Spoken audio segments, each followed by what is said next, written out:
Oi, Mila, seja bem-vinda ao Neurolab. Essa é a Mila Pamplona, aluna de mestrado da USP, do Laboratório de Ciências da Cognição, e vai contar um pouco para a gente a história dela dentro da academia. Então, para começar, conta para a gente, Mila, como foi sua carreira, né? Como começou na graduação, como você chegou até o mestrado, o que que você encontrou nesse caminho, tanto de facilidades, o que que te direcionaram, o que que te Uhum. direcionou mais, e quais foram as dificuldades encontradas no processo também. Tá bom.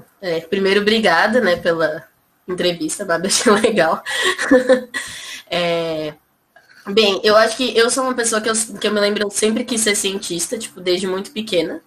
E para mim, assim, logo quando eu descobri, por exemplo, a USP, né, que foi onde eu fiz a graduação, o mestrado, eu sabia que a ciência muito no Brasil aqui era um grande polo dentro da USP. Eu queria muito vir para cá. Eu sou, na verdade, do interior da Bahia, de Barreiras. E aí, quando eu falava que eu ia fazer faculdade aqui, era um negócio que sempre gerava um pouco de confusão, assim, nas pessoas, porque as pessoas falavam, ah, não vai.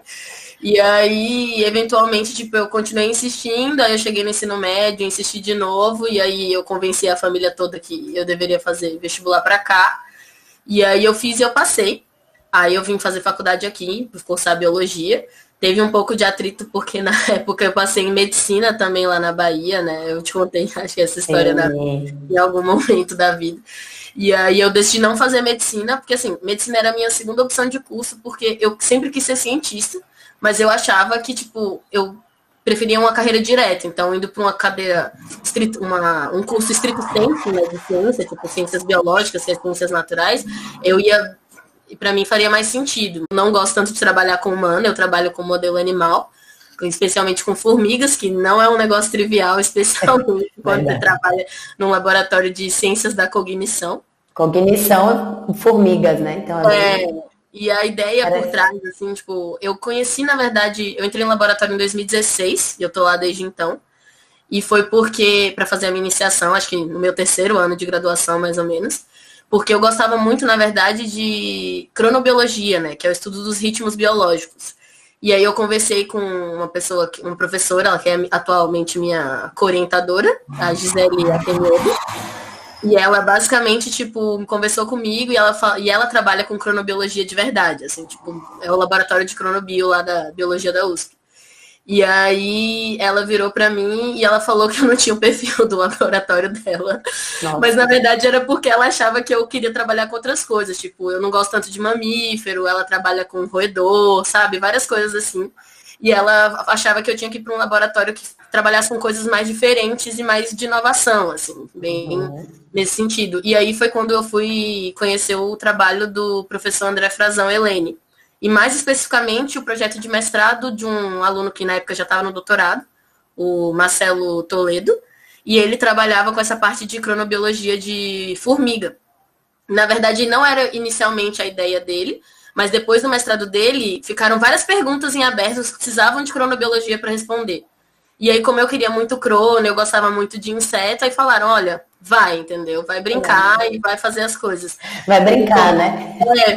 vai brincar, vai explorar, tipo, vai aprender a filmar, fazer experimento com vídeo. E a vibe do laboratório sempre foi muito assim, do tipo, vai conhecer as coisas e vamos vendo. Porque isso vai ser uma grande experiência para você, você vai aprender coisas de redes neurais, então se você quiser ir para neuro, que você já gostava antes, você pode seguir. Você pode aprender coisas de sociobiologia, se você quiser mudar de área, você pode aprender ritmo, sabe? Conhecimento sempre ele foi muito amplo, porque ele dialoga com muita coisa, tem comportamento animal e tal na minha área. Aí o Marcelo, que ele fez no mestrado, foi desenvolver um software com machine learning que identifica o tamanho de uma formiga. E a gente trabalha com saúva, né? Em que o tamanho diferente da formiga se relaciona com o papel que ela tem na colônia, com a casta. Então, tipo, as formigas grandonas são soldadas, as menores são forrageadoras, e as muito pequenininhas ficam dentro do ninho, cuidando das larvas, mantendo o fungo. É bem legal. Então, abriu um grande leque de possibilidades para investigar como que é essa organização temporal desse sistema complexo nessa larga escala. E é uma coisa que as pessoas não fazem, assim, tipo, os trabalhos com cronobiologia de formiga, dificilmente eles trabalham com formiga cortadeira, que é o que eu trabalho, porque as populações são muito grandes de formiga cortadeira. Tipo, um ninho na natureza de ata que é a saúva, né, que é a que eu trabalho, tem fácil 5 milhões, 8 milhões de indivíduos. Então é um negócio monstruoso. Em laboratório, a gente tem umas de 100 mil indivíduos, e nos experimentos a gente usa uns 20, 40 mil indivíduos, e isso já é muito monstruoso, assim, para a área, sabe? Tipo, é bem grande, e é muito difícil de contar o fluxo. Então, como o Marcelo desenvolveu essa ferramenta, a minha ideia, né, de pesquisa na iniciação era aplicar essa ferramenta dele e para começar a fazer perguntas. E era um projetinho bem simples, assim, sabe? Tipo, pilotos pequenos, e talvez se eu quisesse depois fazer um experimento grande. Só que, assim, ciência não é fácil, né? E aí, na verdade, deu tudo errado muitas vezes. Assim, Na verdade, o fazer ciência é ir descartando erros, né? Exatamente, é esse que é o aprendizado, assim, o resultado final da minha iniciação, que eu passei quase 2 anos fazendo, meu, ele foi quase nada, assim, dava vergonha de apresentar isso no meu TCC, só que deu tanto trabalho desenvolver o método, adaptar, porque as coisas que o Marcelo tinha feito não funcionavam exatamente para mim, então a gente precisou mudar algumas coisas, sabe, mudar protocolo, e eram experimentos muito complexos, porque durou muito tempo, né? A ideia inicial era fazer um experimento de 1 mês, filmando um formigueiro, com 3 vídeos por hora. Então isso é muito dado. E é muita formiga para contar, e é bem difícil, assim. E aí, nisso a gente tentava fazer, não estava dando muito certo, e eu passei 9 meses, tipo, em experimento direto, e eu perdi o experimento sempre, assim, no final não tinha dado. Dava pau no computador, tinha colônia que morria, dava problema elétrico, e, sabe, várias coisas de pânico que acontecem, e as pessoas não falam pra gente que a ciência não é glamurosa, né? Exato. Quando a gente assiste na TV o cientista, eles são todos uns gênios incríveis, que não fazem mais nada da vida. E eles clicam e resolveu o problema. Assim, é muito interessante você trazer todas essas dificuldades encontradas no caminho, porque nesse momento de isolamento social, né, de pandemia, muitos laboratórios pararam suas atividades para poder buscar desenvolver alguma vacina, Eu conheço algumas pessoas que mudaram completamente de projeto, assim, para trabalhar só com isso agora. Exato. Então, assim, todos os dados de erro também são dados dentro da ciência. Então, a gente precisa contar com esses protocolos que não deram certo para que outras pessoas não repliquem aquilo que não deu certo. Isso é muito importante, assim, as pessoas acham que ciência, e isso foi muito legal, assim, o meu orientador teve uma vez que, quando eu tava bem frustrada, assim, do tipo, mano, nada dá certo, não aguento mais, tô decepcionada com a ciência. Assim. E aí ele veio conversar comigo sobre como o trabalho do cientista não é um trabalho trivial. Aí ele começou até a contar uma historinha, né, do tipo, esse aqui é o pintor que tá reformando a casa dos meus pais. O pintor, ele sabe o que ele vai fazer, porque ele chega lá, se eu falo pra ele, você consegue fazer isso? Ele fala, consigo. E ele vai lá e faz, porque é trivial. Só que agora o cientista não, porque a gente quer descobrir o desconhecido. Então não tem um caminho a ser seguido. Perfeito. Você não sabe, você tem uma grande nuvem de coisas e você tem que atirar no escuro e ver se dá certo ou não. E aí você vai pegando aquelas informações de erro e vai moldando um pouco para um dia você acertar e ver alguma coisa. Então, ciência, o acerto na ciência é a exceção. E eu acho que isso que é a palavra-chave. Assim. Ela é a exceção.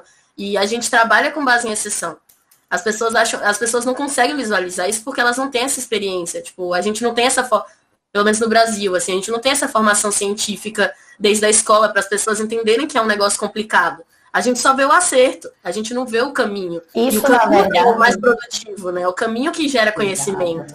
Isso daí também, além de tudo, é um grande problema da educação brasileira, que é baseado em acertos, né? Então, assim, os meus erros não são considerados. É muito importante a gente olhar para aquela criança que errou, dizer a ela que aquilo também foi importante naquele momento e que mais à frente as coisas podem dar certo. Então, saber lidar com as frustrações é um problema que a gente leva para a vida, né? Porque quando chega na fase adulta, o que a gente mais tem é frustração.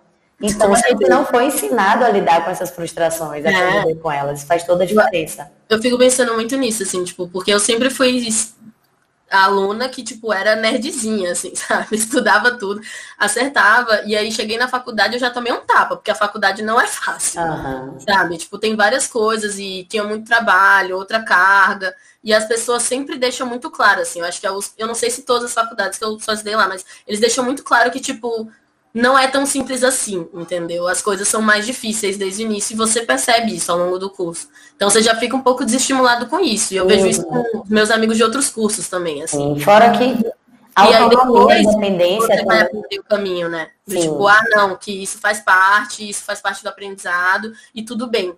E eu acho muito legal, assim, tem bastante cientista que fala disso, do tipo, olha, vocês têm que aprender a lidar com erro e com frustração, porque é isso. A profissão é a profissão da frustração. Exato. Se você escolheu ser cientista é porque você está disposto. Exatamente. Assim, e como a gente tem passado por uma situação bem diferente a nível de investimento financeiro para a ciência, como é que essa realidade chegou até você? Porque muita gente não perdeu bolsa, mas infelizmente a gente fala de uma construção de classe, né? Da ciência como um todo, mas isso chegou a te afetar de alguma forma? Se sim, conta um pouco como foi. Assim, no meu caso, tipo, o meu programa, ele é um programa que ele é nota 4 na CAPES. Então, ele, desde que eu entrei, ele já estava com um problema de menos bolsas, assim, que já estava tendo o corte. O corte não é de agora, né? As pessoas têm que lembrar disso. Foi uma redução gradual e aí chegou no ano passado e deram uma foice, assim, cortaram muito brutalmente. Então, o meu programa já tinha poucas bolsas e eu lembro que quando eu fiz a prova, era meio do tipo, você tem que passar em primeiro, senão você não vai ter bolsa.